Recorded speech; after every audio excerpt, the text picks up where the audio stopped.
Sebelumnya saya berbicara dengan Bapak siapa? Iya. Baik Bapak Bian. Jadi pada hari ini saya akan melakukan pemeriksaan nervus cranialis Bapak. Jadi nanti saya akan memeriksa dari area wajah sampai area bahu Bapak. Nanti mungkin saya akan menyentuh beberapa area tersebut Bapak. Apakah Bapak bersedia untuk disentuh? Baik Bapak. Untuk pemeriksaannya sendiri ini gampang ya Bapak. Nanti saya akan mengarahkan Bapak harus ngapain aja sama pemeriksaan. Baik Bapak, apabila Bapak setuju dengan pemeriksaan ini, saya minta tolong Bapak untuk relax saja ya Bapak. Nanti saya akan menyiapkan alat yang saya perlukan terlebih dahulu dan saya akan cuci tangan dengan alat terlebih dahulu ya Bapak. Permisi Bapak.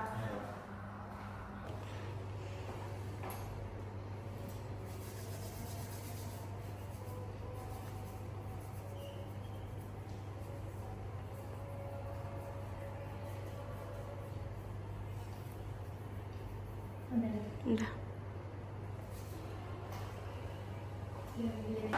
Baik Bapak, jadi untuk pemeriksaan yang pertama saya akan melakukan pemeriksaan nervus olfaktorius Bapak. Nanti saya akan memberikan beberapa bahan untuk dibawa Bapak, seperti mungkin ekstrak kopi, lalu ekstrak jeruk, vanili dan sebagainya Bapak. Nanti Bapak bisa menyebutkan jenis baunya ini apa Bapak yang Bapak tahu. Saya akan mulai Bapak.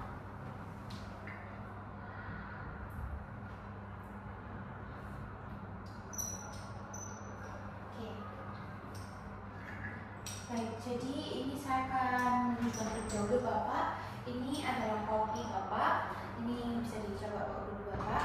Ini ekstrak kopi. Lalu juga ada ini ekstrak jeruk dan ekstrak vanili. Ini yang ekstrak jeruk. Lalu ini ekstrak vanili ya Bapak. Baik, jadi pada pemeriksaan ini nanti saya minta tolong Bapak untuk menutup salah satu lubang hidungnya Bapak. Bisa dimulai Bapak. Oke, bisa ditutup yang lubang satunya Pak. Selanjutnya bisa ditutup satu sisi terlebih dahulu. Vanila. Vanila. Oke. Yang terakhir bisa ditutup lagi. Jeruk. Oke, satunya Bapak. Jeruk. Bapak, jadi untuk pemeriksaan nervus olfaktoriusnya ini dalam bahasa apa ya Bapak? Jadi Bapak bisa mengenali jenis bau yang saya berikan. Untuk selanjutnya saya akan melakukan pemeriksaan nervus oculomotorius, nervus trochlearis, dan nervus abducens. Jadi untuk yang pertama saya minta tolong Bapak untuk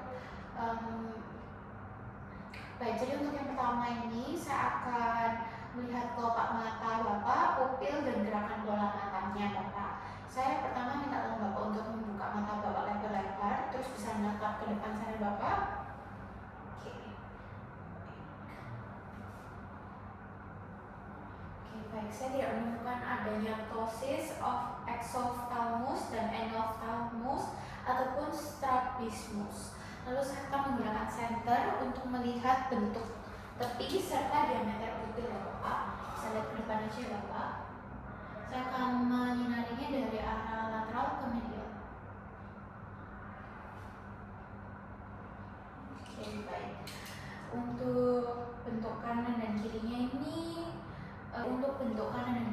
isopor ya Bapak, jadi sama-sama simetris untuk bentuknya.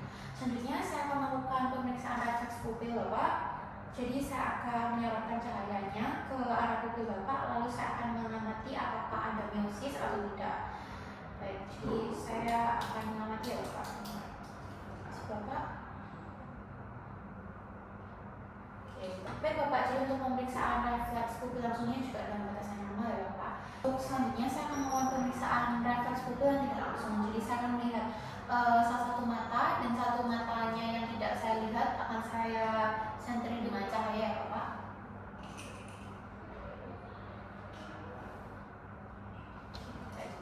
Untuk refleks pupil tidak langsungnya yang konsensual ini masih dalam batasan normal ya Bapak. Selanjutnya saya akan melakukan pemeriksaan refleks akomodasi pupil Bapak. Jadi Bapak bisa melihat tunjuk saya ini. Oke, lalu saya akan mendekatkan tunjuknya ya Bapak. Oke, baik. Untuk gerakan bola matanya dan perubahan diameter pupil Bapak ini juga masih dalam batasan normal ya Bapak. Lalu tidak terlihat pupil miosis. Selanjutnya saya akan melakukan pemeriksaan gerakan bola mata. Jadi saya akan minta Bapak untuk mengikuti jari saya. Oke, baik. Untuk gerakan bola matanya juga lancar dan mulus ya Bapak. Terus tidak kaku. Baik, untuk hasil pemeriksaan nervus oculomotorius, trochlearis, dan nervus abducens ini masih pembahasan normal ya Bapak. Selanjutnya saya akan melakukan pemeriksaan nervus vestibulocochlearis. Jadi saya akan meminta Bapak untuk berbaring. Nanti saya akan menegakkan sekitar 60 derajat ke belakang ya Bapak. Lalu nanti saya akan menyemprotkan air yang dingin maupun air hangat Bapak. Nanti saya akan mengamati gerak bola mata Bapak. Saya akan meminggirkan alat yang ada di terlebih dahulu ya Bapak. Baik Bapak, jadi Bapak sudah berbaring dengan arah 60 derajat ke belakang ya Bapak. Jadi saya akan mulai menyemprotkan air, karena ini air hangat Bapak. Baik, saya akan mulai menyemprotkan air yang hangat ya Bapak. Oke, baik. Jadi saya akan menunggu sekitar 5 menit sebelum saya akan menyemprotkan air yang dingin ya Bapak. Bapak, karena sudah 5 menit, saya akan menyemprotkan air yang dingin. Oke, baik. Jadi untuk tes kalorinya ini pada pemeriksaan saat disemprotkan air hangat ini, mata Bapak mengarah ke arah telinga yang disemprotkan. Sedangkan pada pemeriksaan yang menggunakan air dingin, mata Bapak tetap berada pada posisi awal, yaitu posisi menghadap lurus ke depan. Jadi untuk pemeriksaan tes kalorinya ini dalam batasan normal ya Bapak. Baik Bapak, jadi untuk pemeriksaan selanjutnya saya akan melakukan pemeriksaan dalam tandem. Jadi Bapak bisa berdiri, nanti ibu jari kaki Bapak bisa berada di belakang tumit kaki satunya secara bergantian dan jalannya mengikuti garis lurus ya Bapak. Bisa dimulai dari mata terbuka. Oke, baik, bisa kembali lagi Bapak, lalu dilakukan dengan mata tertutup. Baik, sudah Bapak. Untuk hasil pemeriksaan tandemnya sendiri ini dalam batasan normal ya Bapak. Selanjutnya saya akan melakukan tes Romberg. Jadi saya minta tolong Bapak untuk berdiri dengan sikap kedua tumitnya bertemu Bapak. Terus kedua lengannya berada di samping atau disilangkan ke dada. Bisa disilangkan ke dada saja Bapak. Baik Bapak, jadi Bapak bisa membuka mata lalu menutup mata. Baik. Untuk hasil tes Rombergnya sendiri ini sudah selesai Bapak. Jadi untuk hasil tesnya ini Bapak masih dalam batasan normal karena Bapak tidak terhuyung-huyung atau cenderung jatuh ke salah satu sisi tubuh saat pemeriksaan pada mata terbuka maupun mata tertutup. Selanjutnya saya melakukan tes Romberg yang dipertajam. Jadi sembari saya melakukan tes Romberg dan tes tandem tadi, saya sudah mengamati untuk hasil tes Romberg dipertajamnya juga ini Bapak masih dalam batasan normal karena saat Bapak berdiri ini Bapak tidak cenderung jatuh pada satu sisi tubuh Bapak ya, jadi tidak jatuh ke arah kanan atau ke kiri ya Bapak. Jadi dalam batasan normal untuk hasil pemeriksaan nervus vestibulocochlearisnya Bapak. Selanjutnya saya akan melakukan pemeriksaan nervus glossopharyngeus dan nervus vagus. Bapak bisa duduk kembali. Jadi saya akan melakukan pemeriksaan terhadap saraf otak yang ke-9 dan ke-10 Bapak. Baik, bisa lihat ke depan Bapak lalu bilang A. Oke, baik, selesai. Untuk hasil refleks baik, untuk hasil Venetrideu fenomenomnya sendiri ini masih dalam batasan normal ya Bapak. Dan dia ini untuk gerakan palato mole, uvula, dan arcus pharynx ini masih dalam batasan normal, yaitu simetris Bapak.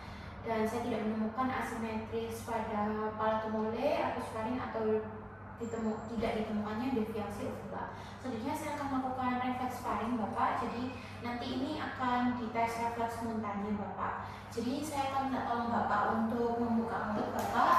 Nanti saya akan merangsang di pharynx Bapak atau pangkal lidah Bapak dengan tong skatel Bapak. Jadi bisa mulai Bapak. Oke, baik.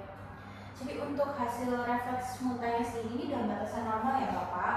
Baik. Untuk selanjutnya saya akan mengecek diskonia Bapak. Jadi saya minta tolong Bapak untuk mengucapkan kata-kata seperti mama, haha, dan gaga. Bisa disebutkan Bapak? Mama, haha, gaga. Untuk hasil pemeriksaan nervus glossopharyngeus dan nervus vagusnya ini dalam batasan normal juga Bapak. Dan yang dan selanjutnya saya akan melakukan pemeriksaan nervus accessorius. Jadi saya akan minta tolong Bapak untuk menoleh ke arah kanan dan kiri secara bergantian ya Bapak. Dan saya akan menahan rahang Bapak dan nilai kekuatannya. Baik, bisa ditolak ya Bapak ke arah sana terlebih dahulu Bapak. Oke, selanjutnya ke arah sana Bapak. Oke, baik. Untuk pemeriksaan muskulosternocleidomastoideusnya ini masih dalam batasan normal. Selanjutnya saya akan melakukan pemeriksaan musculus trapezius Bapak. Jadi nanti saya minta tolong Bapak untuk mengangkat bahunya seperti ini Bapak. Baik, diangkat dan diturunkan Bapak bisa. Oke, baik. Selanjutnya saya akan menahan bahu Bapak ya. Jadi Bapak bisa mengangkat bahunya sekuat tenaga. Diangkat ke atas Bapak. Oke, baik, selesai. Untuk hasil pemeriksaan musculus trapeziusnya juga dalam batasan normal ya Bapak. Dan hasil keseluruhan pemeriksaan nervus accessoriusnya dalam batasan normal Bapak, tidak ada kelainan pada nervus tersebut. Selanjutnya untuk pemeriksaan yang terakhir adalah nervus hypoglossal. Jadi saya akan memeriksa lidah Bapak. Nanti saya akan minta Bapak untuk membuka mulut dan mengeluarkan lidah ya Bapak. Jadi saya akan mengecek apakah lidahnya ini ada kelainan seperti atrofi lidah, vesikulasi, atau deviasi lidah. Bisa melihat Bapak? Oke, baik. Untuk selanjutnya saya juga minta tolong Bapak untuk menekan area pipi yang ada di dalam mulut ini Bapak, di area kanannya dan area kirinya dengan lidah. Jadi seperti ini ya Bapak, bisa. Baik. Bisa diulang Bapak? Oke, baik. Lalu saya akan minta tolong Bapak untuk mengucapkan kata-kata yang ada konsonan R dan L. Jadi bisa bilang R dan L gitu. R, L. Oke, baik. Untuk hasil pemeriksaan nervus hypoglossal juga masih dalam batasan normal ya Bapak. Jadi untuk hasil keseluruhan pemeriksaan nervus cranialis hari ini semuanya dalam batasan normal Bapak. Selanjutnya saya akan cuci tangan terlebih dahulu ya Bapak, dan saya akan merapikan alat-alat yang sudah saya gunakan, dan nanti saya akan mengedukasi sedikit tentang hasil pemeriksaannya Bapak. Permisi.